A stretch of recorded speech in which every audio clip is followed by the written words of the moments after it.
Cameras flashed as Dr. Jamal Washington, billionaire tech CEO, stepped off the private jet. Hours earlier, flight attendants had refused him his pre-ordered meal while serving white passengers. Now, standing beside him, the entire airline crew faced the unemployment line, but that wasn't his victory at all. Before we dive into this shocking story of discrimination at 30,000 feet, drop a comment telling me where you're watching from. Hit that like button and subscribe if you've ever experienced unfair treatment while traveling. Let's explore how one denied meal changed an entire industry. The morning sun cast long shadows across the Chicago skyline as Dr. Jamal Washington reviewed the quarterly projections for QuantumSphere, the tech empire he had built from nothing but determination and brilliant innovation. At 45, Jamal had become accustomed to the weight of responsibility that came with being one of the few black CEOs in Silicon Valley. But he never let it diminish his passion for creating technology that could change the world.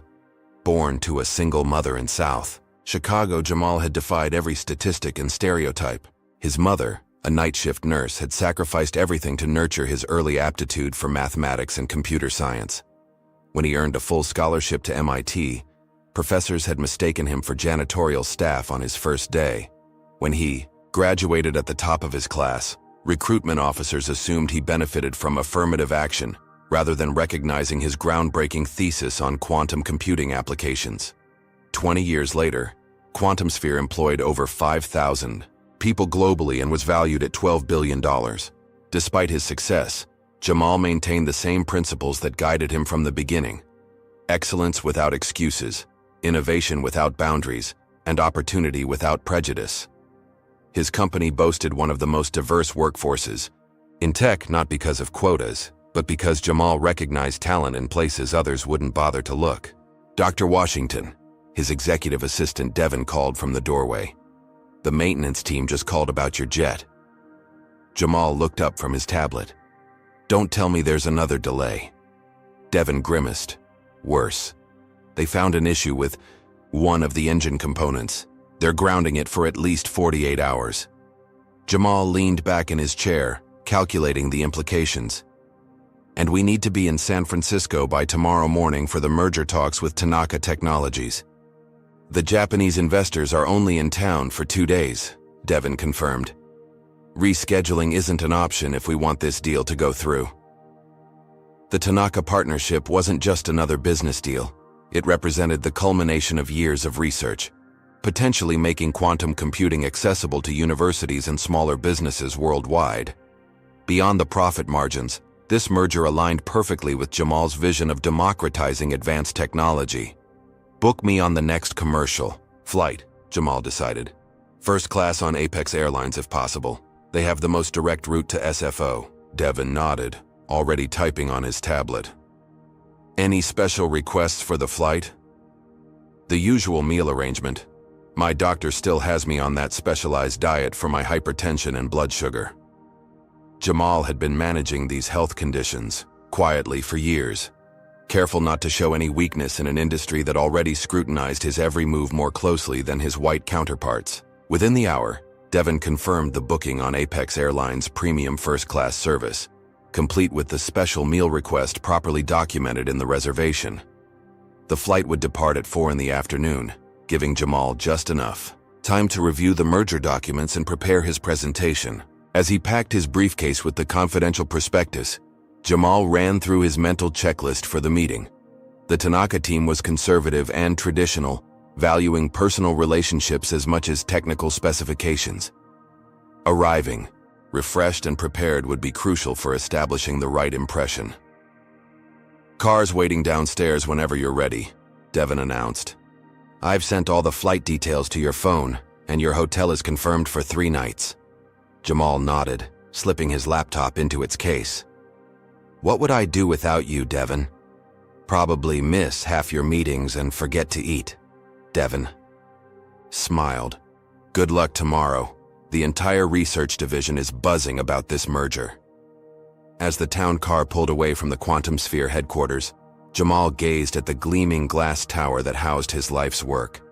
From a small garage, startup to this, sometimes he still couldn't believe his own journey.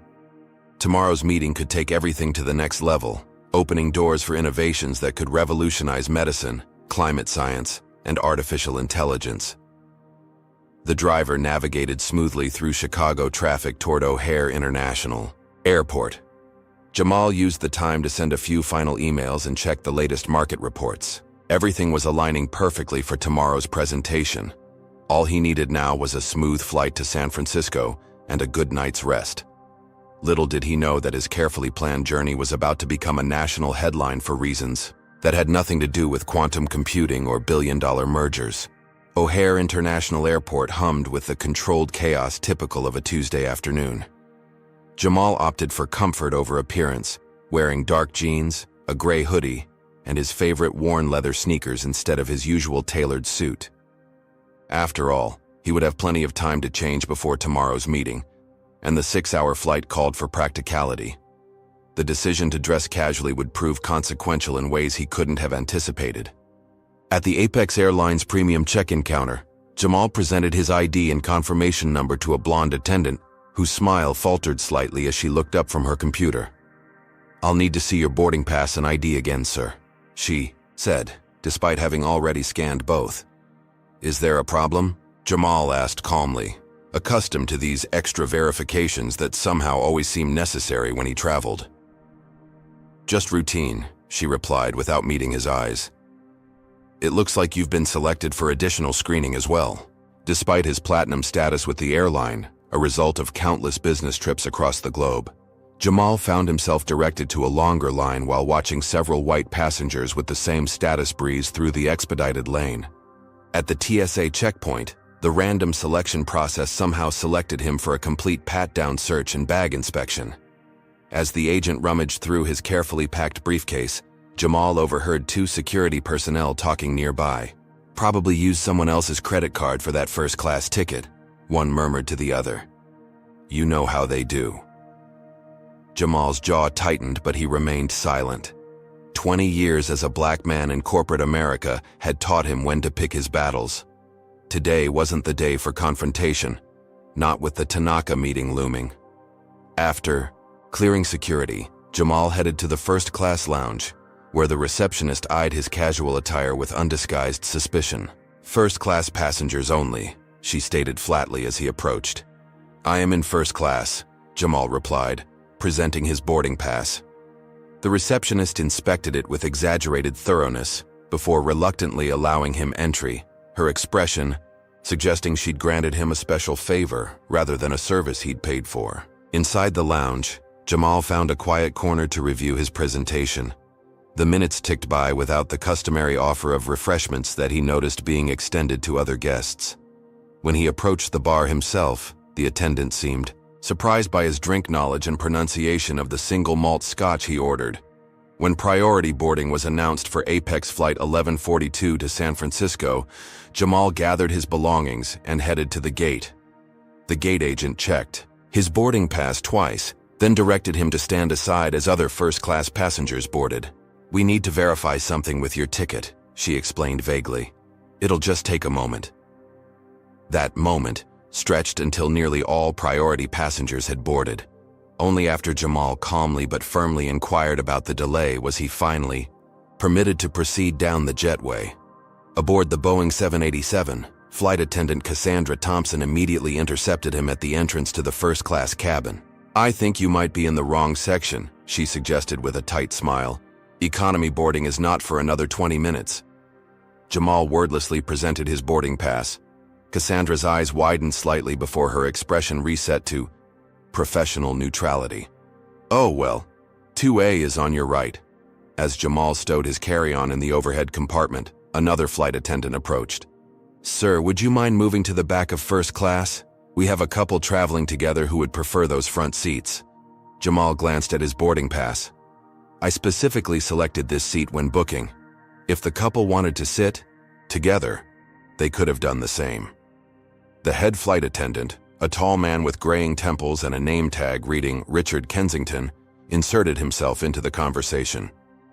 "Is there a problem here?" he asked, his tone carrying an edge of authority. "No problem," Jamal replied evenly. "I was just explaining that I'd like to keep my assigned seat." Richard's gaze traveled from Jamal's hoodie to his sneakers, a quick but unmistakable assessment. "We try to accommodate all our premium passengers' requests. Perhaps another seat would be more suitable." The implication hung in the air. More suitable for whom? "I'm comfortable right here, thank you," Jamal responded, his voice pleasant but firm as he took his seat. He noticed several white passengers watching the exchange with varying expressions: discomfort, indifference, and in a few cases, the knowing glance of recognition.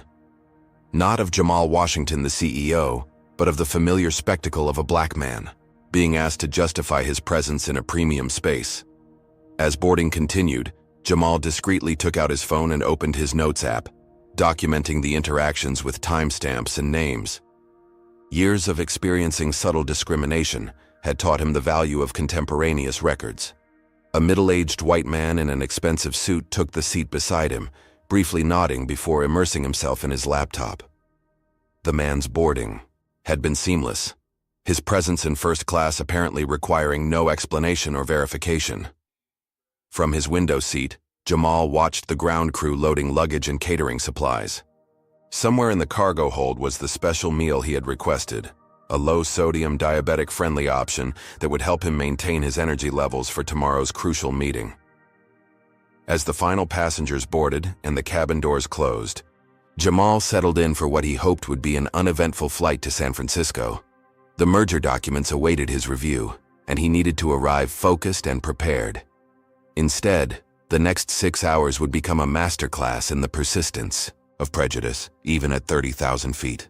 The Apex Airlines Boeing 787 climbed smoothly through the cloud layer, leaving Chicago's sprawling cityscape behind. As the seatbelt sign dinged off, the first-class cabin came alive with activity. Flight attendants emerged from the galley with warm towels and welcoming smiles for most passengers. When Richard Kensington reached Jamal's row, the warm towel service became perfunctory, the customary greeting conspicuously absent. The contrast was subtle but unmistakable. "Drink service will begin shortly," Richard announced to the cabin, his voice professional and pleasant. True to his word, Cassandra appeared moments later with a silver tray of champagne flutes. She worked her way methodically through the cabin, offering beverages with practiced charm to each passenger, until she reached Jamal. "Water?" she asked curtly, bypassing the champagne offering altogether. "Sparkling water with lime, please," Jamal specified politely. Cassandra's smile tightened. "We might be out of lime. I'll check." She returned with plain still water, no lime, no ice, in a plastic cup rather than the crystal glassware provided to other passengers. The businessman beside Jamal, whose name badge identified him as Tyler Bennett, CFO of a pharmaceutical company, glanced between Jamal's plastic cup and his own crystal flute with a flicker of confusion. 30 minutes into the flight, Richard moved through the cabin with a tablet, confirming special meal orders with passengers. "Mrs. Davidson, we have your lactose-free meal confirmed. Mr. Harrison, your kosher meal is prepared. Ms. Whitfield, your vegan selection is ready." When, Richard reached Jamal's row, he skipped over him entirely, continuing to the next passenger without acknowledgement. "Excuse me," Jamal said, his voice level. "I should have a special meal order as well. Low-sodium diabetic option." Richard consulted his tablet with exaggerated thoroughness. "I don't see any such order in our system." "It was confirmed with my booking," Jamal explained, opening his phone to show the reservation details. "My assistant received verification yesterday." Richard barely glanced at the screen. "Our galley inventory shows no special meal under your name. Perhaps there was a communication error when the order was placed. Have you ever been in a situation where you were treated differently than everyone around you?" Comment number 1. If you've experienced similar treatment while traveling, and hit that like button if you believe everyone deserves equal service regardless of appearance. What would you do if you were denied food on a long flight while watching everyone else eat? Let's see how Dr. Washington handles this mounting discrimination. As hot towels were distributed before the meal service, again, bypassing Jamal, the aroma of warming bread and seared protein filled the cabin. His stomach rumbled, reminding him that he'd skipped lunch to finish preparations for tomorrow's meeting. The meal service began with white linens draped over tray tables and drink preferences confirmed one final time. Cassandra and another flight attendant distributed appetizers throughout the cabin, fresh salads with balsamic vinaigrette for most passengers, a seafood option for others. Jamal's row was approached last. Tyler Bennett received his appetizer with a flourish and a wine pairing suggestion. When Cassandra reached Jamal, her expression shifted. "We don't appear to have an appetizer for you," she stated. "As Richard mentioned, your special meal request wasn't loaded." "I understand there might be confusion about my special request," Jamal replied calmly. "In that case, I'd be happy with the standard first-class meal option." Cassandra's lips pursed. "Those are pre-counted based on confirmed requests. We don't have extras." Jamal looked pointedly around the cabin, where every other first-class passenger was enjoying their appetizer. "Every other passenger seems to have been accommodated. The others had their orders properly submitted," she replied, the implication clear. Jamal had somehow failed to follow procedure. By the time the main course was served, the pattern was undeniable. White passengers received attentive service, detailed descriptions of their entrees, and solicitous inquiries about their satisfaction. When the service cart finally reached Jamal, Cassandra briskly informed him that they had, unfortunately, run out of all main course options. "We can offer you some peanuts or pretzels from the economy service," she suggested, as though proposing a reasonable alternative to a proper meal on a 6-hour flight. "I'd like to speak with the cabin manager," Jamal requested, his patience wearing thin not from anger but from genuine physical discomfort. His blood sugar was dropping, and the carefully managed balance of his medication required regular meals. Richard appeared promptly, his expression a practiced mask of professional concern that didn't reach his eyes. "Is there a problem, sir?" "Yes, there is," Jamal stated evenly. "I've been denied both my special meal and any alternative while every other passenger in this cabin has been served. I have documentation confirming my meal request was received and acknowledged by your airline." Richard glanced around, lowering his voice. "Sir, I understand you might feel entitled to special treatment, but we have procedures." "Entitled?" Jamal repeated, careful to keep his own voice measured despite the insulting implication. "I paid for the same first-class service as everyone else in this cabin." "Perhaps you should be grateful to be in first class at all," Richard replied, the veneer of professionalism slipping just enough to reveal the prejudice beneath. "We can provide some items from economy if you're that hungry." The comment hung in the air, breathtaking in its audacity. Beside him, Tyler Bennett shifted uncomfortably. "Excuse me," he interjected. "I couldn't help overhearing. This gentleman has been nothing but polite while receiving what appears to be deliberately inferior service. I've flown Apex for 20 years and never seen a paying first-class passenger denied a meal." Richard's expression hardened. "Sir, this doesn't concern you."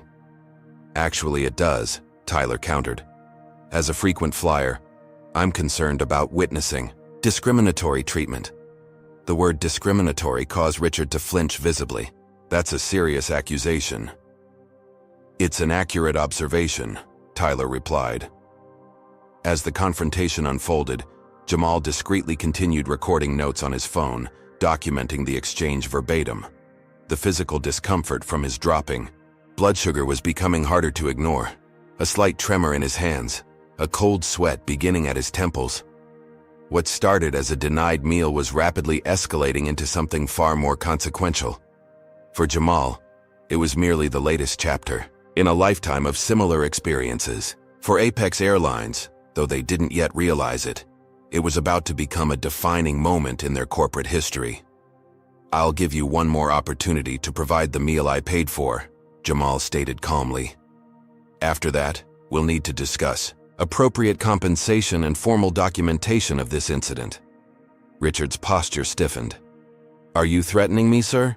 "I'm informing you of the next steps in addressing a service failure," Jamal clarified. "Now, about that meal?" The power dynamic was shifting, though neither Richard nor Cassandra seemed to recognize the ground moving beneath their feet. Their expressions betrayed only annoyance at having to deal with a difficult passenger. Not understanding that their actions were setting in motion consequences that would extend far beyond this flight. As the meal service concluded for other passengers, Jamal sat with an empty tray table, his hunger now a physical pain that threatened to undermine the focus he needed for tomorrow's meeting. But something else was growing alongside his discomfort, a quiet, implacable resolve. This wouldn't be another incident to silently endure. This time, there would be accountability. Do you think the flight crew realizes who they're mistreating? Comment number 2. If you believe they've made a massive mistake, they'll soon regret. Are you wondering what happens next when the truth about Dr. Washington's identity starts to emerge? The confrontation is just beginning. Cruising at 37,000 feet somewhere over Nebraska, Apex Airlines Flight 1142 maintained a smooth trajectory westward. Inside the first-class cabin, however, tensions were rising with each passing minute. 3 hours into the 6-hour journey, Jamal Washington's physical discomfort had progressed from annoying to concerning. The careful balance of medication for his hypertension and blood sugar required regular nutrition, a medical necessity rather than a mere preference. The slight tremor in his hands had worsened, and a dull headache pulsed behind his eyes. After carefully considering his options, Jamal pressed the call button above his seat. The light illuminated, but 5 minutes passed without response. He pressed it again. 10 minutes later, Cassandra Thompson finally appeared, her expression making clear that the summons was an unwelcome interruption. "Yes?" she asked, the single word carrying a weight of impatience. "I need to speak with the purser or lead flight. Attendant, please," Jamal requested, his voice steady despite his increasing discomfort.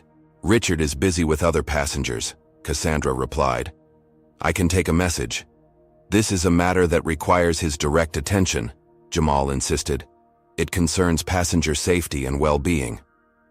The mention of safety, a magic word in aviation, forced Cassandra's hand. With visible reluctance, she disappeared toward the galley. Minutes later, Richard Kensington approached, accompanied by a broad-shouldered man in a dark suit, the air marshal assigned to the flight, though he wore no identifying badge.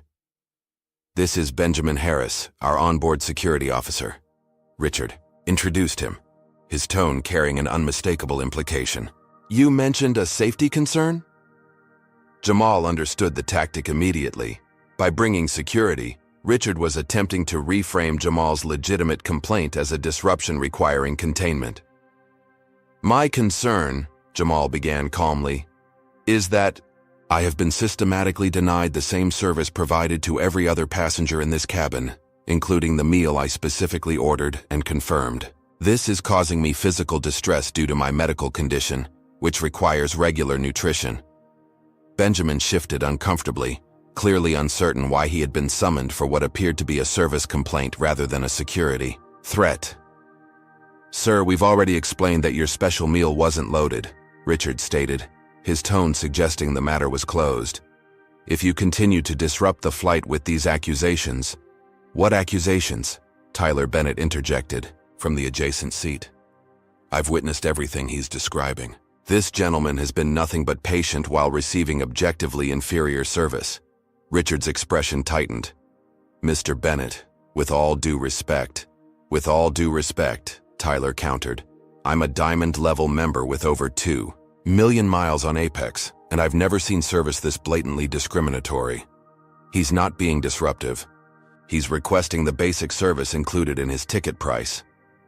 Other passengers were now openly watching the exchange. An older woman across the aisle removed her reading glasses, her gaze shifting between the flight attendants and Jamal with growing concern. Benjamin, the security officer, seemed increasingly uncomfortable with his role in the situation. "Perhaps we should continue this discussion in the galley," he suggested. "I'm quite comfortable having it right here," Jamal replied. "Transparency serves everyone's interests." Richard and Cassandra exchanged glances, recognizing the tactical error they'd made by confronting Jamal publicly. With a curt nod, Richard signaled Cassandra and Benjamin to follow him. The three huddled in the galley, occasionally glancing toward Jamal while engaged in intense discussion. During their absence, Tyler turned to Jamal. "I'm sorry you're experiencing this," he said quietly. "It's inexcusable."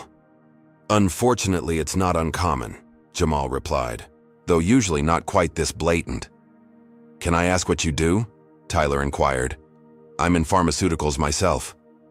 Technology, Jamal answered simply, not yet ready to reveal his full identity. Years of experience had taught him that when documenting discrimination, it was sometimes advantageous to let events unfold naturally before disclosing his position. After several minutes, Cassandra returned alone, her demeanor noticeably altered. The hostility remained, but now it was layered with something else, calculation. Sir, she began with artificial brightness, we've been checking and it seems there might have been a mix-up with the meals. I believe we may have located your special order after all. Jamal raised an eyebrow. That's quite a coincidence. These things happen, Cassandra replied with a tight smile. However, since it's been in storage for several hours now, it doesn't look very appetizing. I wouldn't recommend it. I'd like to see it, please, Jamal requested. Cassandra's smile faltered. I really don't think... The meal, please, Jamal repeated firmly. With obvious reluctance, Cassandra retreated to the galley, returning moments later with a covered tray. She placed it before Jamal with exaggerated care. When he removed the cover, the reason for her hesitation became clear. The meal, a sad-looking rice dish with dried-out vegetables, appeared to have been deliberately left unrefrigerated. It had the distinct appearance of something that had been tampered with. As you can see, Cassandra said with false sympathy, it's not really edible now. Such a shame. I'll be the judge of that, Jamal replied, though he had no intention of eating food that might have been compromised. I'd like this meal documented as evidence of how my special request was handled. The word evidence caused Cassandra to stiffen. Evidence? I'm not sure what you're implying. I'm not implying anything, Jamal stated calmly. I'm explicitly stating that I've documented a pattern of discriminatory treatment throughout this flight, culminating in the apparent tampering with my meal. Richard reappeared, his face flushed with barely contained anger. Sir, these accusations are becoming disruptive. If you continue, we may need to take more serious measures. What measures would those be? Jamal asked, his voice level. Restraining. A passenger who has done nothing but request the service he paid for. The older woman across the aisle had abandoned any pretense of not listening. Young man, she addressed Richard, I've been watching this whole situation unfold and I'm appalled. This gentleman has shown remarkable restraint while being treated. Abominably. Richard's gaze darted around the cabin, suddenly aware that multiple passengers were now openly watching and listening. The narrative he'd been constructing, of Jamal as a difficult, disruptive passenger, was collapsing under the weight of collective observation. Before he could respond, the captain's voice came over the intercom. Ladies and gentlemen, we're expecting some turbulence ahead. The seatbelt sign has been turned on. Flight attendants, please secure the cabin and take your seats. The announcement provided Richard with a convenient escape from the confrontation. We'll have to continue this discussion later, he stated, the relief evident in his voice. Safety protocols take precedence. As Richard and Cassandra retreated to their jump seats, Jamal used the interruption to check his phone. The in-flight Wi-Fi was operational, allowing him to send a detailed message to his legal team and the Quantum Sphere board, outlining the situation and requesting specific actions upon his arrival in San Francisco. The physical symptoms from his lack of proper nutrition were intensifying, the headache now a steady throb, the tremor in his hands more pronounced, a cold sweat beading on his forehead. Tyler noticed his discomfort. Are you all right? He asked with genuine concern. I will be, Jamal replied, his determination hardening. But Apex Airlines might not be. 4 hours into the flight to San Francisco, the atmosphere in the first-class cabin had transformed. What began as isolated incidents of differential treatment had crystallized into an undeniable pattern, witnessed by increasingly uncomfortable passengers.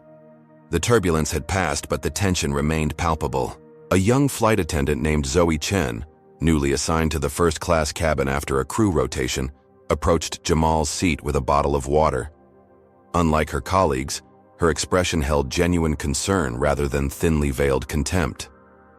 "Can I get you anything else, sir?" she asked quietly, her voice barely audible over the ambient hum of the engines. Jamal looked up, surprised by the simple courtesy that had been so conspicuously absent throughout the flight. "Some crackers or nuts would help," he replied. "I'm having some issues with my blood sugar." Zoe nodded with understanding. "Let me see what I can find." As she turned to leave, a flicker of recognition crossed her features. She paused, glancing back at Jamal with widened eyes. "I'm sorry," she said, "but aren't you Dr. Washington? From Quantum Sphere?" The question, spoken at normal volume, carried clearly to nearby passengers. Tyler Bennett, who had been working on his laptop, looked up sharply. "Washington?" he repeated. "Jamal Washington?" Jamal maintained his composure, though inwardly he noted the shifting dynamics. "Yes, that's correct." Zoe's expression transformed into one of mortified understanding. "I attended your keynote at the Global Tech Summit last year. Your speech about equitable access to quantum computing resources was incredible." "Thank you," Jamal replied simply. Zoe's professional demeanor briefly faltered. "I'm so sorry about... I just started this segment of the flight, but I'll get you those crackers right away." As she hurried toward the galley, Richard intercepted her, having overheard the exchange. Their conversation was just visible from Jamal's seat. Richard, speaking intensely, Zoe's posture becoming increasingly defensive. Even without hearing the words, the message was clear. Richard was reprimanding her for providing service to the passenger he had been deliberately neglecting. Meanwhile, Tyler Bennett had pulled out his phone and was rapidly searching online. "Quantum Sphere," he murmured. "The quantum computing pioneer. You're that Jamal Washington." The recognition was spreading through the cabin like ripples in still water. A passenger across the aisle was now openly searching Jamal's name on his tablet. Another was whispering to her seatmate while glancing in Jamal's direction. When Zoe returned with a packet of premium crackers and a fresh bottle of water, Richard followed closely behind her, his expression a strained attempt at professional pleasantness. "Dr. Washington," he began, the honorific he'd previously omitted, now emphasized, "I've just been informed of who you are. There seems to have been a misunderstanding with your service today." "Not a misunderstanding," Jamal corrected calmly. "A deliberate pattern of discriminatory treatment, documented from boarding through the present moment." Richard's smile froze. "I assure you, Apex Airlines does not discriminate against any passengers. Perhaps there were some service lapses." "Lapses?" Tyler interjected. "You deliberately denied him a meal while serving everyone else. You threatened him with security for making a legitimate complaint. You tried to intimidate that young lady for simply doing her job properly." Richard's face flushed. "Sir, you don't understand the complexities of in-flight service." "I understand the difference between poor service and targeted discrimination," Tyler replied. "I've witnessed enough today to testify to that difference if necessary." The word testify hung in the air like a storm cloud. Richard's expression flickered between anger and apprehension as he grasped the potential ramifications. Cassandra appeared at Richard's side, her usual confidence visibly shaken. "There's a message from the cockpit," she murmured. "They need to speak with you immediately." As Richard departed, Zoe seized the opportunity to speak quietly to Jamal. "I'm so sorry about how you've been treated, Dr. Washington. It's not the first time I've seen Richard behave this way toward certain passengers." "Not the first time?" Jamal repeated, his attention sharpening. Zoe glanced nervously over her shoulder. "There have been other incidents. Some flight attendants have even requested not to work with him because of how he treats passengers of poor color, especially in premium cabins." This information, suggesting a pattern rather than an isolated incident, was significant. Jamal made a mental note to include it in his documentation. "Thank you for your professionalism, Zoe," he said sincerely. "I appreciate you speaking up." In the galley, Richard and Cassandra were engaged in intense conversation with the purser and another crew member. Their agitated gestures and furtive glances toward Jamal suggested the realization of their predicament was beginning to dawn.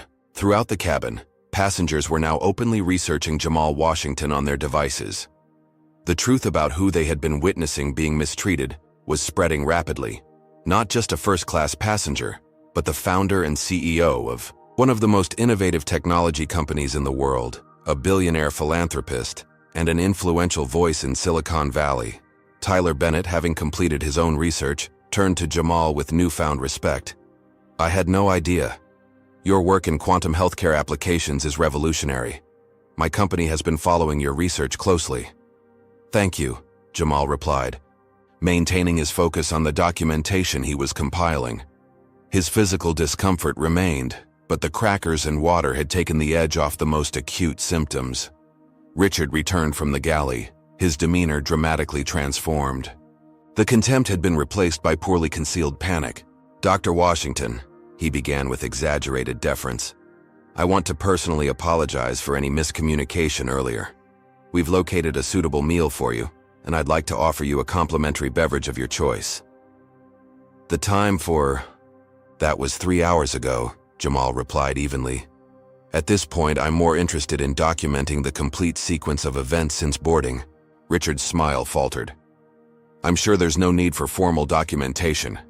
Apex Airlines values your business, and we'd be happy to offer you compensation in the form of travel vouchers." "I don't need vouchers," Jamal stated. "What I need is accountability." The word landed like a stone. Richard's professional veneer cracked further, revealing the fear beneath. "Perhaps we could discuss this privately?" "I think we've established that transparency serves everyone's interests," Jamal replied. From the cockpit, a new message was relayed to the crew.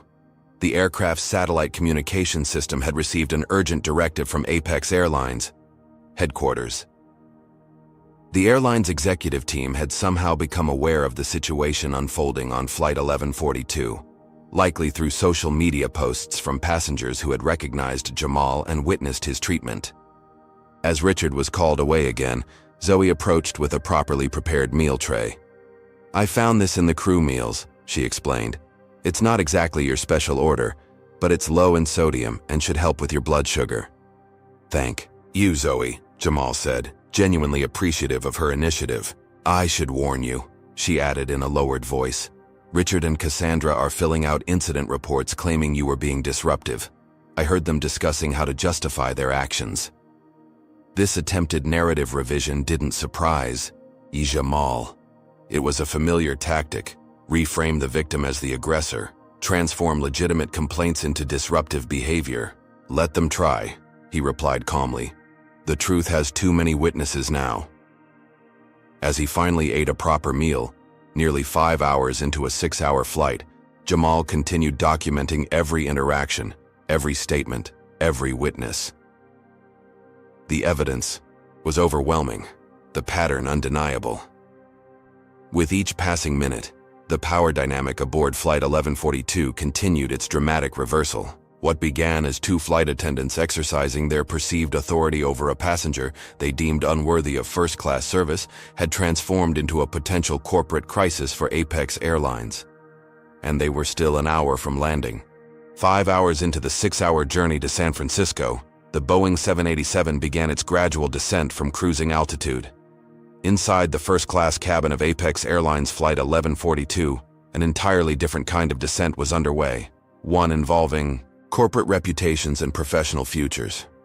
Despite the small meal Zoe had provided, Jamal Washington was experiencing intensifying physical symptoms. The delayed nutrition had disrupted his carefully managed health regimen, resulting in a persistent headache, slight dizziness, and the clammy discomfort of dysregulated blood sugar. He maintained his composure, but the physical toll was evident in the tightness around his eyes and the occasional tremor in his hands. Zoe Chen, noticing his discomfort during her regular cabin check, paused by his seat. "Dr. Washington, you're looking quite pale. Is there anything else I can get you?" "Some juice might help," Jamal replied quietly. "Something with natural sugar." Zoe nodded and hurried toward the economy cabin, returning minutes later with a small bottle of orange juice that she discreetly placed on his tray table. "Thank you," Jamal said, genuinely appreciative of her concern. "I had to get this from economy," Zoe explained in a lowered voice. "Richard is monitoring everything coming out of the first-class galley now." Before Jamal could respond, Richard Kensington appeared at Zoe's shoulder, his expression thunderous. "Flight Attendant Chen," he said, his tone clipped. "You're needed in the rear cabin now." Zoe hesitated, glancing between Richard and Jamal with obvious concern. "That's an order," Richard added, the threat in his voice barely concealed. "Timanki." Zoe reluctantly departed. Richard turned to Jamal with a strained attempt at professional courtesy. "Dr. Washington, I want to assure you that we're taking your concerns very seriously.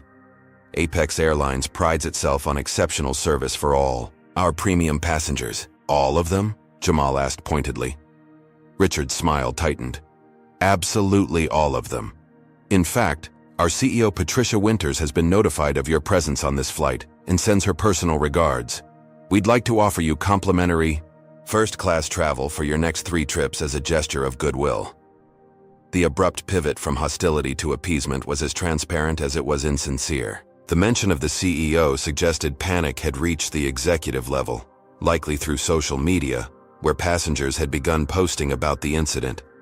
Have you ever witnessed someone desperately backpedaling after realizing they've made a terrible mistake? Comment number 1 if you think Apex Airlines' attempts to make amends are too little, too late. Hit the like button if you believe accountability should come before apology.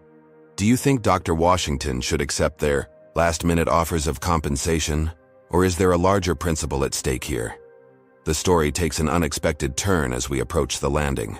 "Mr. Kensington," Jamal replied calmly, "I've documented systematic discriminatory treatment from the moment I boarded this aircraft. Vouchers don't address the fundamental issue." "I understand your frustration," Richard persisted, though his expression suggested otherwise. "Perhaps we could discuss an even more generous compensation package upon landing." Tyler Bennett, who had been silently observing the exchange, gave a subtle head shake. "They're trying to buy your silence," he murmured once Richard had moved away.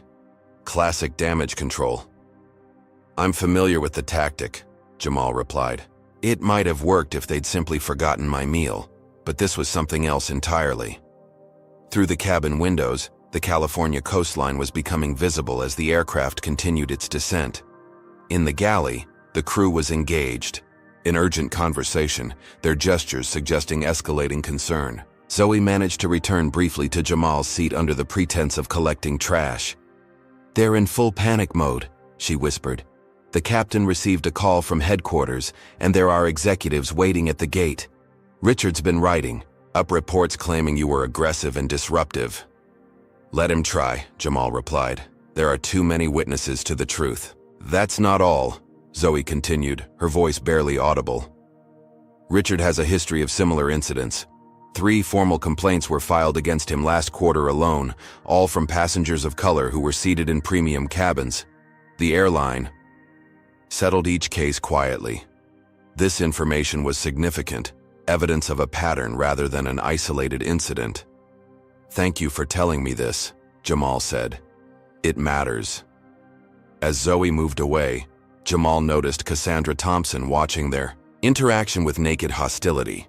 When their eyes met, she quickly looked away, busying herself with unnecessary cabin preparations. The aircraft's descent continued, the pilot announcing their approach to San Francisco International Airport.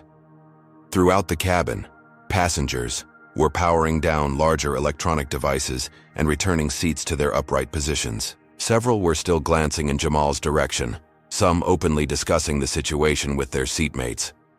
Richard reappeared, this time with a document in hand. "Dr. Washington, I've prepared a brief incident report. If you could just review and sign it, confirming that any service issues have been satisfactorily resolved." Jamal accepted the document and read it carefully. The narrative it presented bore little resemblance to reality, describing minor service inconsistencies, promptly addressed by attentive staff, with no mention of the meal denial, security threats, or pattern of discriminatory treatment. "I won't be signing this," Jamal stated, returning the document. "It's a fiction." Richard's professional mask slipped momentarily, revealing raw frustration. "Dr. Washington, we're trying to resolve this amicably. Surely we can find a mutually beneficial." "What would benefit me?" Jamal interrupted calmly. is accountability. What would benefit your airline is acknowledging the problem rather than attempting to cover it up. Before Richard could respond, his company phone chimed with an incoming message. Whatever it contained caused the color to drain from his face. Without another word, he retreated to the galley, where an intense discussion immediately ensued among the crew. Tyler Bennett leaned toward Jamal. Something's happening. The energy just shifted. Indeed, the cabin crew's body language had changed dramatically. Urgent whispers, furtive glances, and the unmistakable atmosphere of damage control in progress. As the aircraft made its final approach to SFO, Jamal received a notification on his phone. A message from Devon, his executive assistant. Japanese investors and legal team standing by at terminal. Airport security briefed. Media presence growing. How do you want to proceed? The question required careful consideration.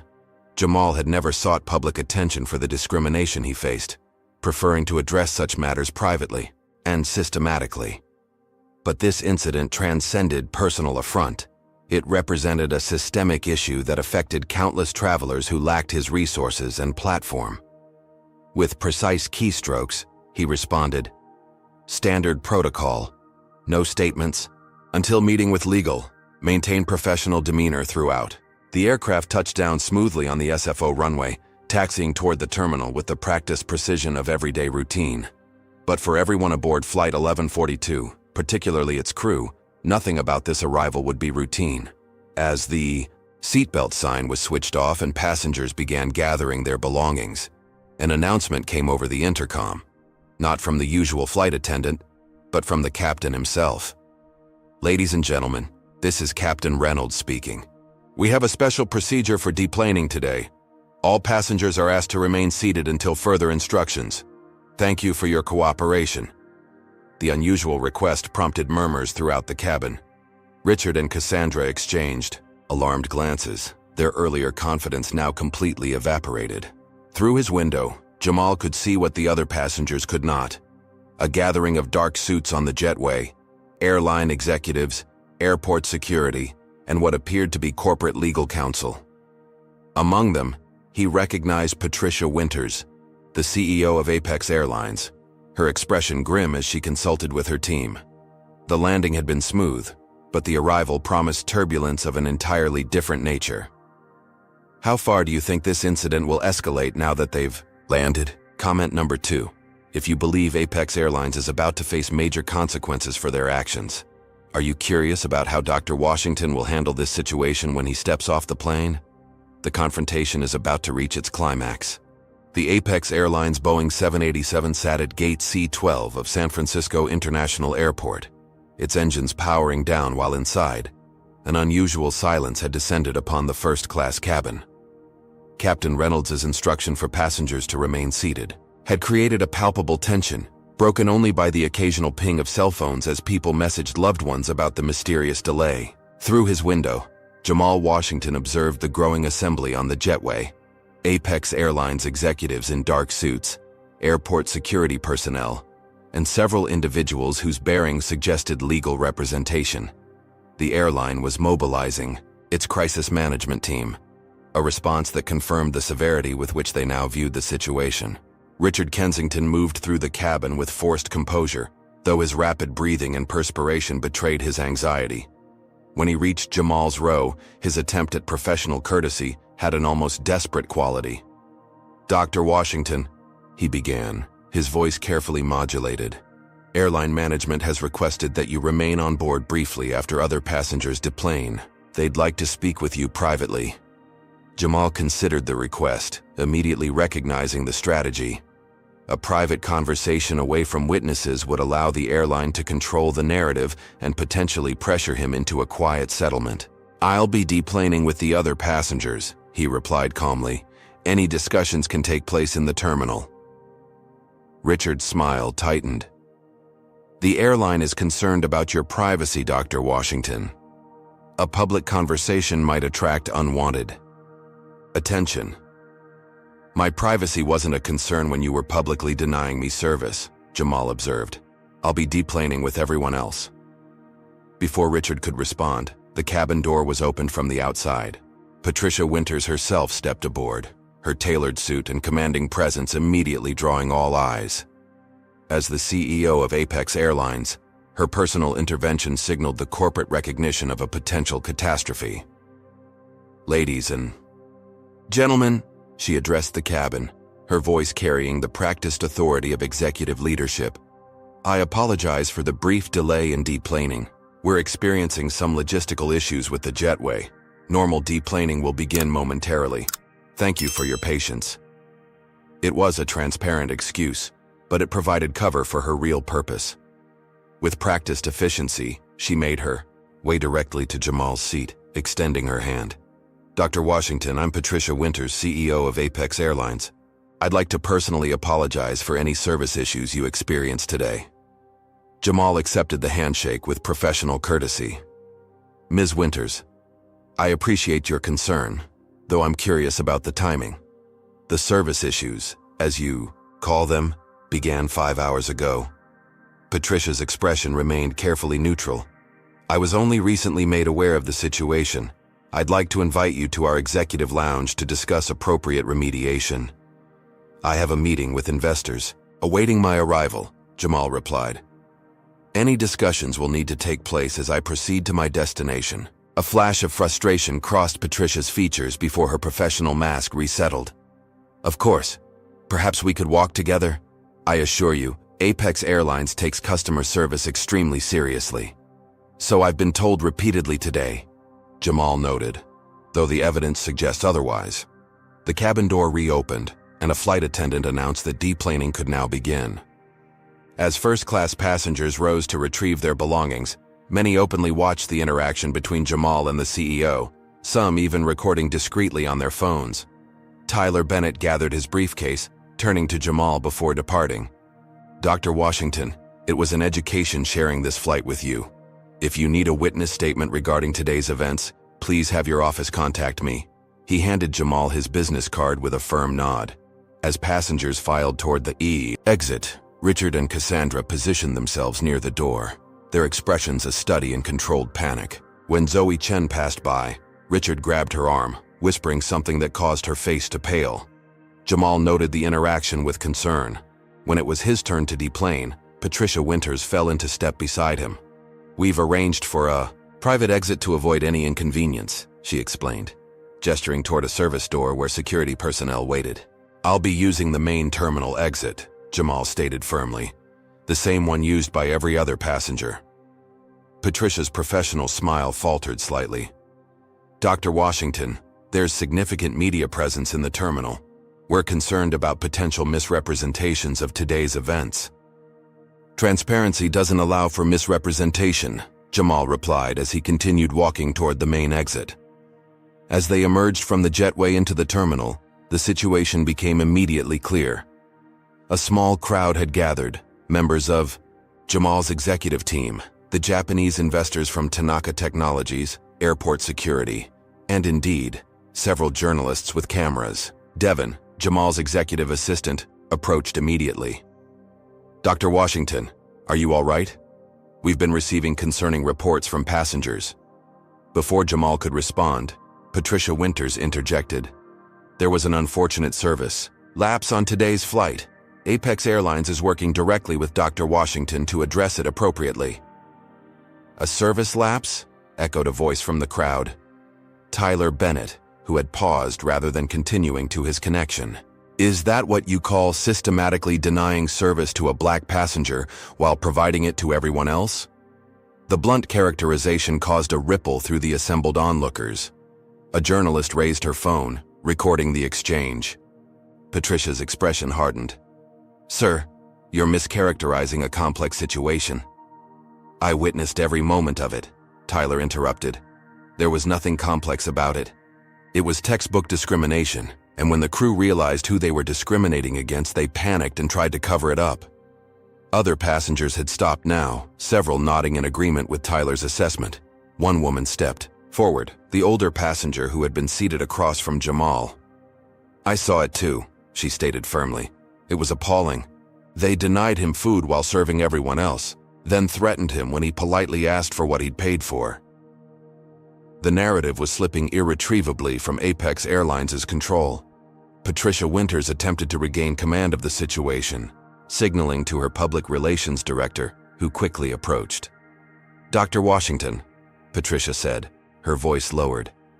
"I'd like to offer our most sincere apologies along with appropriate compensation. Perhaps we could discuss the terms privately." "This isn't about compensation, Ms. Winters," Jamal replied evenly. "It's about accountability and systemic change." The terminal doors opened again, and Zoe Chen emerged, her expression a mixture of distress and determination. She approached Jamal directly, ignoring the warning glances from Richard and Cassandra, who hovered nearby. "Dr. Washington," she said, her voice slightly tremulous but clear.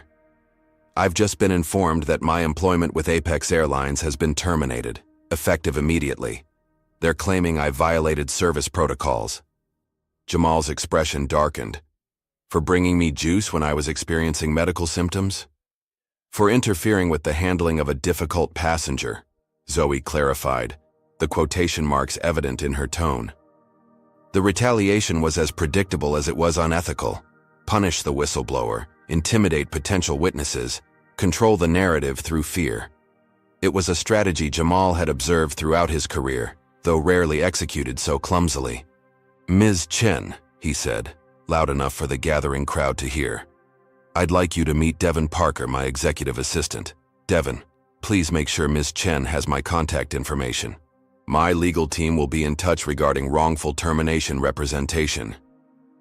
The public offer of support shifted the dynamics yet again. Patricia Winters' expression transformed from controlled concern to barely concealed alarm as she realized the situation was escalating beyond conventional damage control. "That won't be necessary," she interjected quickly. "Ms. Chen, there's clearly been a misunderstanding regarding your employment status. We'll need to review the circumstances immediately." But the damage was done. The assembled journalists were capturing every word, every reaction. The story was no longer just about discrimination against a passenger. It now included corporate retaliation against an employee who had tried to do the right thing.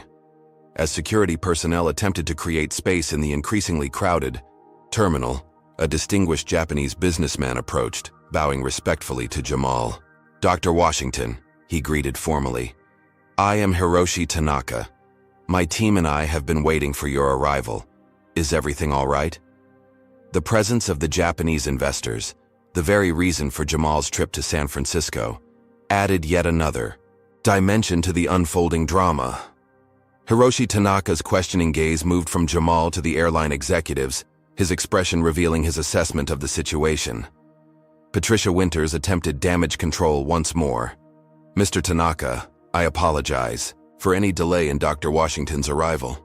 We at Apex Airlines pride ourselves on denying service based on appearance," Tyler Bennett interjected.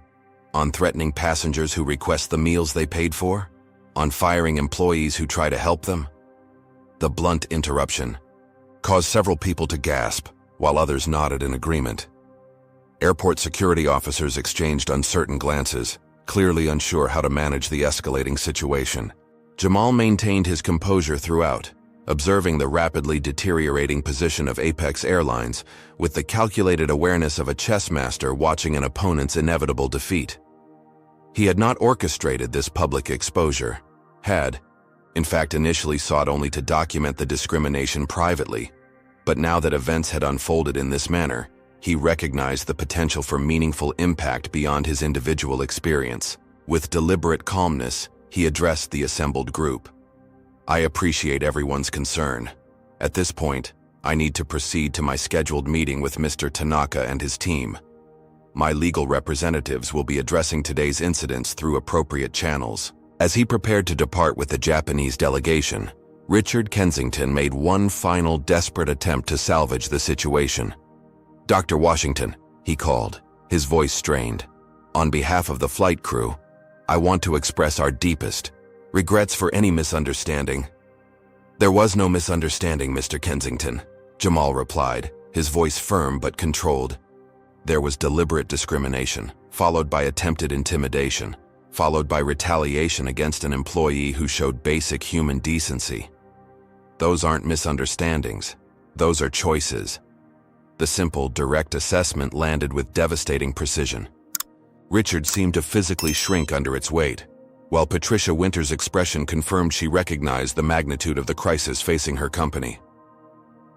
As Jamal departed with the Tanaka delegation and his own team, the terminal remained in turmoil. Passengers sharing their observations with journalists, airline executives huddled in urgent consultation, and airport officials attempting to restore normal operations. What had begun as routine discrimination against a passenger assumed to be unworthy of first-class service had transformed into a potential landmark case that threatened not only individual careers, but possibly the reputation of an entire airline. And the most significant developments were yet to come. By sunset, the incident aboard Apex Airlines Flight 1142 had transcended from an isolated case of discrimination to a full-blown corporate crisis. News vans lined the perimeter of Apex's regional headquarters in downtown San Francisco, while, inside, the company's executive team and crisis management specialists engaged in emergency strategy sessions.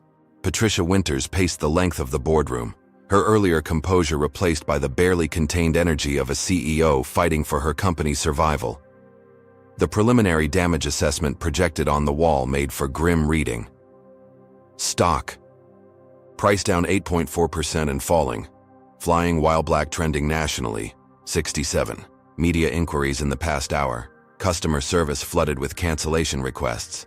Multiple first-hand accounts from passengers being shared across social media. How did we miss who he was? Patricia demanded, addressing the question to no one in particular. How does Jamal Washington, one of the most successful tech CEOs in the country, get treated like this on our airline without anyone recognizing him? The airline's chief diversity officer, a recent hire who had yet to implement any substantive programs, cleared his throat. With respect, Ms. Winters, I think you're focusing on the wrong aspect of this situation. The problem isn't that we failed to recognize a VIP. The problem is that our staff discriminated against a passenger based on his appearance. Patricia's expression tightened. I'm well aware of the ethical dimensions, Thomas. I'm trying to understand how our processes failed so completely. The public relations director slid a tablet across the table. It's getting worse. Passenger videos are going viral. The one from Tyler Bennett, the pharmaceutical executive, has over 2 million views already. He's being hailed as an ally model for his intervention. On the screen, crystal clear footage showed Richard Kensington threatening to have Jamal restrained for requesting his meal, followed by Tyler's calm but forceful defense. The unedited clip was damning in its simplicity. No context necessary, no explanation that could mitigate what was plainly visible. Where are we with the settlement offer? Patricia asked. The general counsel winced visibly. Dr. Washington's legal team has declined our initial proposal. They're not interested in financial compensation or confidentiality agreements. They've requested a detailed plan for structural changes within Apex Airlines, including anti-bias training, transparent reporting mechanisms, and independent oversight. That's not a settlement demand, Patricia observed. That's a corporate restructuring. Exactly, the lawyer confirmed. They're not approaching this as an individual incident to be resolved, but as a systemic issue requiring comprehensive reform. Meanwhile, across the city in the penthouse suite of the Fairmont Hotel, Jamal Washington was concluding his meeting with Hiroshi Tanaka and the Japanese investment team. Despite the turbulent arrival and his still present physical discomfort, Jamal had delivered a compelling presentation on Quantum Sphere's vision for democratizing quantum computing resources globally. Dr. Washington, Hiroshi said as the formal presentation concluded, your technology is impressive. Your composure. Today was even more so. Jamal looked up from his tablet. I'm not sure I follow. Hiroshi's expression was thoughtful. In Japan, we believe character is revealed not in moments of ease but in moments of challenge. Today we witnessed your response to significant provocation. You maintained dignity and principle without descending into vengeance. This speaks well of how you might lead a global partnership. The Japanese team exchanged nods of agreement. What might have derailed the negotiations had instead provided an unexpected window into Jamal's character and leadership style. "Thank you," Jamal replied simply. The incident today was unfortunately not unusual in my experience, though perhaps more blatant than most. "This is difficult for us to understand," Hiroshi admitted. "In Japan, customer service is sacred, particularly for distinguished business travelers." "America is complicated," Jamal acknowledged. "But I believe in addressing systems rather than symptoms. The flight attendants today were expressing something deeply embedded in our society. Firing them without addressing the underlying issues solves nothing." This perspective, focusing on structural change rather than individual punishment, resonated with the Japanese investors, whose business culture emphasized long-term thinking and systemic approaches. As the meeting concluded with handshakes and tentative agreements to proceed with the merger, Devon approached with an update on the developing situation with Apex Airlines. "They've suspended Richard Kensington and Cassandra Thompson pending investigation," he reported. "The social media response is overwhelming. Wired Quantum Dignity is trending alongside Triarif flying while black." Jamal nodded, unsurprised by the public reaction. "And Zoe Chen?" "The airline is backpedaling on her termination, claiming it was a misunderstanding. They've offered her reinstatement with an apology." "Has she accepted?" "No," Devon replied. "She's speaking with our legal team now. Apparently she has documentation of similar incidents over the past year, all involving Richard Kensington and all directed at passengers of color in premium cabins." This information confirmed what Jamal had suspected: the discrimination he experienced wasn't an isolated incident, but part of a pattern that the airline had previously chosen to ignore or quietly settle. "Where are we with the media requests?" Jamal asked. "Over 300 and counting," Devon reported. "Everyone from local news to national morning shows. Our communications team is recommending a single statement rather than interviews, at least until we have a clearer picture of Apex's formal response." Jamal considered the recommendation. Throughout his career, he had generally avoided leveraging his personal experiences of discrimination for publicity. His focus had always been on creating change through excellence and example, rather than through public advocacy. This situation, however, presented a unique opportunity to address a widespread issue that affected countless travelers who lacked his resources and platform. The public nature of the incident, witnessed by multiple passengers and now millions online, made a private resolution impossible. "Draft a statement," he decided. "Focus on systemic issues rather than personal grievance. This isn't about me or even about Apex specifically. It's about patterns of discrimination that persist throughout customer service industries." As Devon departed to coordinate with the communications team, Jamal's phone lit up with a notification. Public statement had just been released by Apex Airlines. The carefully crafted corporate language announced a comprehensive review of service protocols and expressed deep concern over the reported incidents, while carefully avoiding any admission of discriminatory behavior. The statement concluded with a paragraph that caused Jamal to raise an eyebrow. "Apex Airlines has a zero-tolerance policy for discrimination of any kind. We are proud of our diverse workforce and inclusive culture. We are committed to ensuring that all passengers receive the premium service they deserve, regardless of background." The gap between this public commitment and Jamal's actual experience was so vast as to be almost darkly comical. More telling was the absence of any specific corrective actions or accountability measures, just vague assurances designed to manage public perception rather than address underlying issues. Across social media platforms, the corporate statement was being dissected and criticized for its emptiness. Competitors were seizing the opportunity, with Delta and United both releasing pointed statements about their own anti-discrimination training programs and diversity initiatives. By evening, what had begun as a denied meal on a single flight had escalated into a national conversation about race, privilege, and corporate responsibility. News segments featured interviews with other Black executives who shared similar experiences of being questioned or challenged in first-class cabins, business lounges, and other exclusive spaces. The incident was becoming a case study in how seemingly small acts of discrimination reflected and reinforced larger systemic inequities, and how corporations often failed to address these issues until forced by public pressure. In the Fairmont penthouse, Jamal reviewed the final draft of his own statement. Unlike Apex's defensive corporate language, his response was measured, forward-looking, and focused on constructive change rather than punishment. Today's incident aboard Apex Airlines Flight 1142 was not unique or isolated, it began. It reflects patterns experienced daily by travelers of color across America. Rather than focusing on individual blame, I am calling for systemic accountability and transparent reporting throughout the travel industry.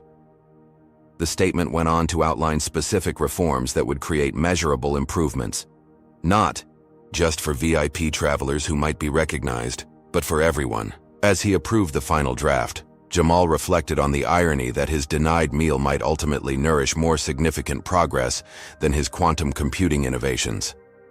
Technology could change capabilities, but only changed hearts and systems, could transform society. The next morning would bring new developments that would surprise both Apex Airlines and the public following the story. The corporate crisis was about to take an unexpected turn, one that would challenge conventional wisdom about accountability and reconciliation in the aftermath of public discrimination. 1 week after the incident aboard Apex Airlines Flight 1142, a press conference was scheduled in the Grand Ballroom of the San Francisco Marriott. Media speculation about the announcement had reached fever pitch, with most analysts predicting a landmark discrimination lawsuit against the airline. Financial experts had already calculated potential damages in the hundreds of millions, while Apex's stock had plummeted 23% since the incident. The ballroom was filled beyond capacity.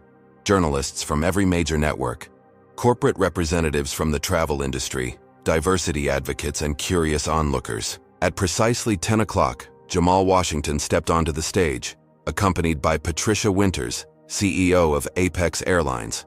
Their joint appearance sent a ripple of surprise through the assembled crowd. Jamal approached the microphone first, his composed demeanor a stark contrast to the speculation and sensationalism that had surrounded the incident. "Good morning," he began. "Over the past week, millions of you have watched, read about, or discussed what happened to me on an Apex Airlines flight. Many have expressed outrage on my behalf. Others have shared similar experiences.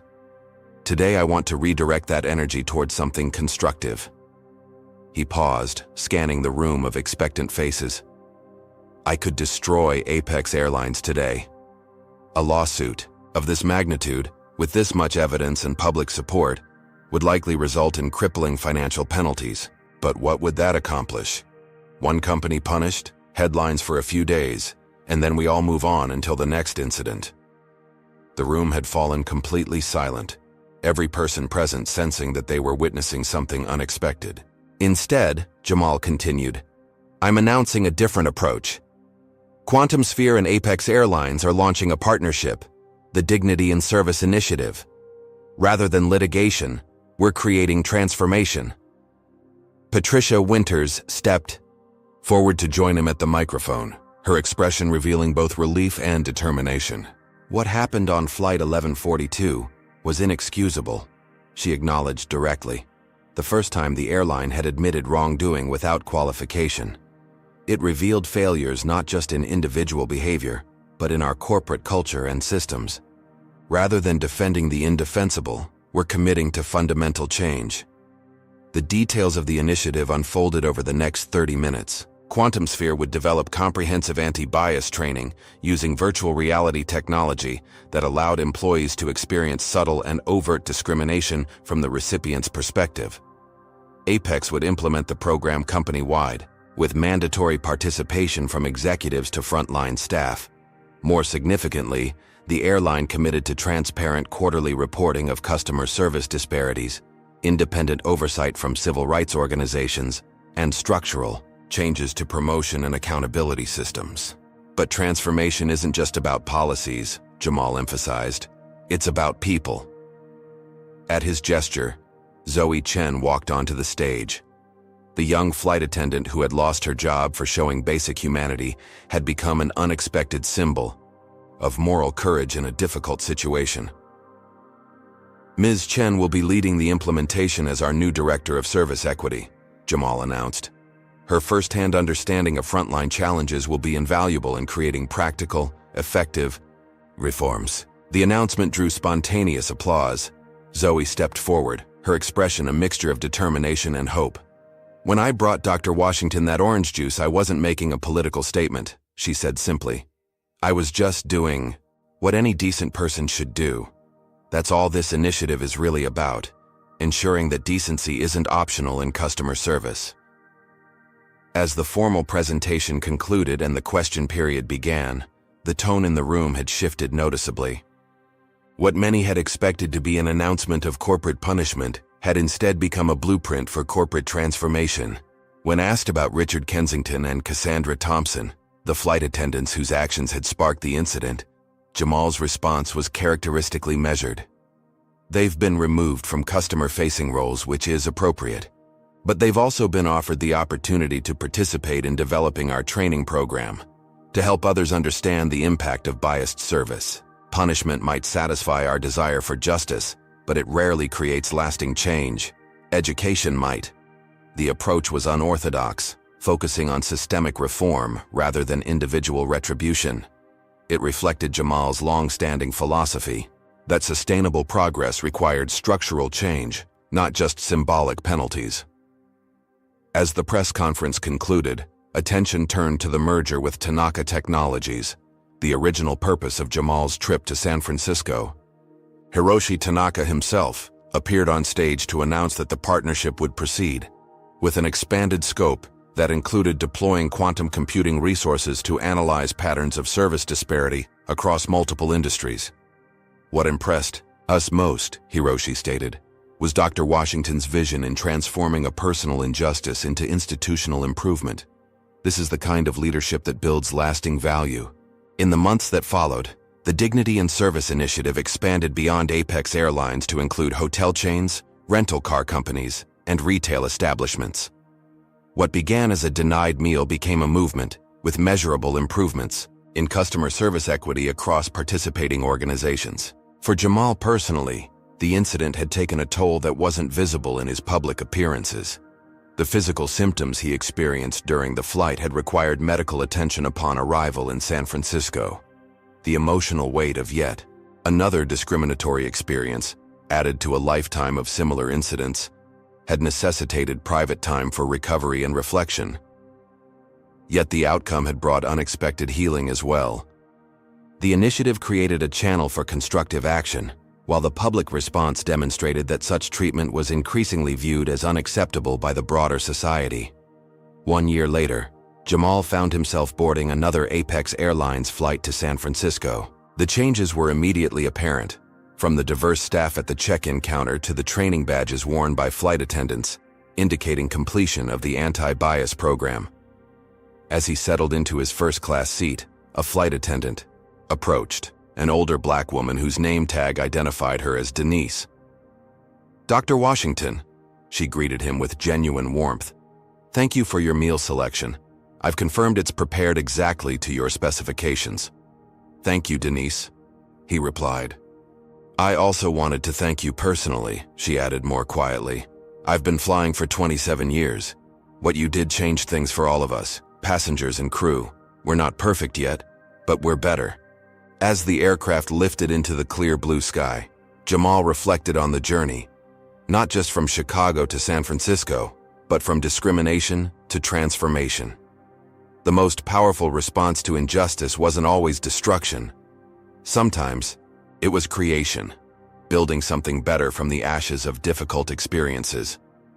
The merger with Tanaka Technologies had revolutionized accessibility to quantum computing resources, making previously elite technology available to smaller universities and businesses in underserved communities. Meanwhile, the Dignity and Service Initiative had been adopted by over 30 major corporations, creating measurable improvements in equitable treatment for travelers of all backgrounds.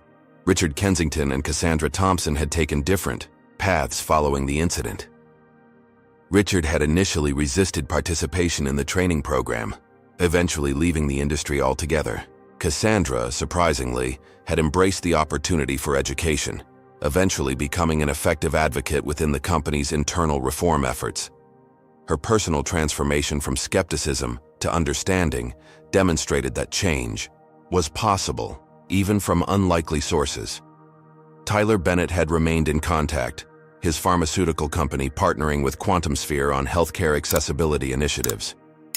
What began as a chance encounter in adjacent airplane seats had evolved into a productive alliance across industries. As for Zoe Chen, her courage had propelled her from entry-level flight attendant to a respected executive leading industry-wide reforms.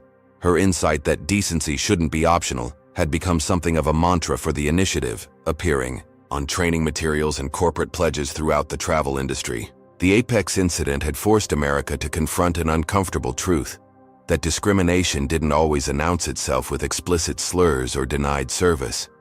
Sometimes it manifested in subtle differences of treatment, accumulated indignities, that individually might be dismissed as misunderstandings, but collectively revealed undeniable patterns. The change wasn't perfect or complete. True transformation rarely happened overnight. But each time a passenger of color was treated with the same courtesy automatically extended to others, each time an employee felt empowered to do the right thing without fear of retaliation, the world became slightly more aligned with its highest ideals. Jamal opened his laptop to review the latest implementation data from the initiative. The metrics showed steady improvement: fewer reported incidents, more diverse hiring at management levels, increased retention of minority employees who previously left positions due to hostile environments. Numbers told part of the story, but the human impact was equally significant. Thousands of personal testimonials had poured in from employees and customers alike, describing shifts in corporate cultures from fear and division toward inclusion and respect. As the flight attendants completed their safety demonstration, Jamal noticed something significant. He was being treated well, not because he was recognized as a VIP, nor because the crew feared repercussions, but because respectful service had become the new standard. The initiative's success wasn't measured by special treatment for the powerful, but by equal treatment for everyone. The true transformation wasn't just in policies or practices, but in perspectives. The denial of a meal had exposed deeper hungers in American society, for dignity, for fairness, for the simple acknowledgement of common humanity regardless of appearance or position. One meal denied had ultimately nourished thousands with something more sustaining than food. The demonstration that principled response to injustice could create positive change rather than merely punishing past wrongs. As the aircraft reached cruising altitude, Jamal closed his eyes briefly, allowing himself a moment of quiet satisfaction. The journey continued, both literally and metaphorically, with new challenges and opportunities ahead. But for now, it was enough to know that sometimes the highest form of success wasn't measured in personal victories, but in collective progress. This story of Dr. Jamal Washington reveals several powerful truths about confronting racism in modern America. First, discrimination often hides behind service failures rather than explicit bigotry, making it both pervasive and deniable. Second, true power comes not from retaliation, but from strategic transformation. Washington's approach of creating systemic change rather than pursuing punishment proved more effective in creating lasting impact. The narrative demonstrates how documentation and composure are essential tools when facing discrimination. By maintaining professional dignity while methodically recording every interaction, Washington transformed a personal injustice into institutional improvement. His story reminds us that the most sustainable response to racism isn't destruction, but creation, building better systems from the ashes of difficult experiences.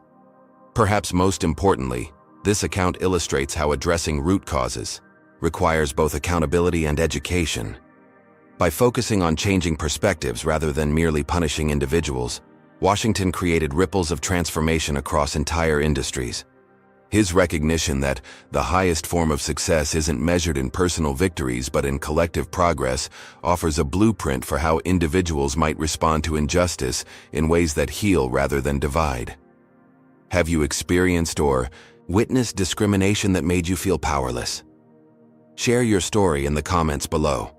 If you believe in the power of transformative justice over mere punishment, hit that like button and subscribe to support more stories about overcoming adversity with dignity. Share this video with someone who needs to understand how racism operates in subtle ways. Awareness is the first step toward change. Thank you for joining this important conversation. May we all find the courage to transform our challenges into opportunities for collective healing and progress.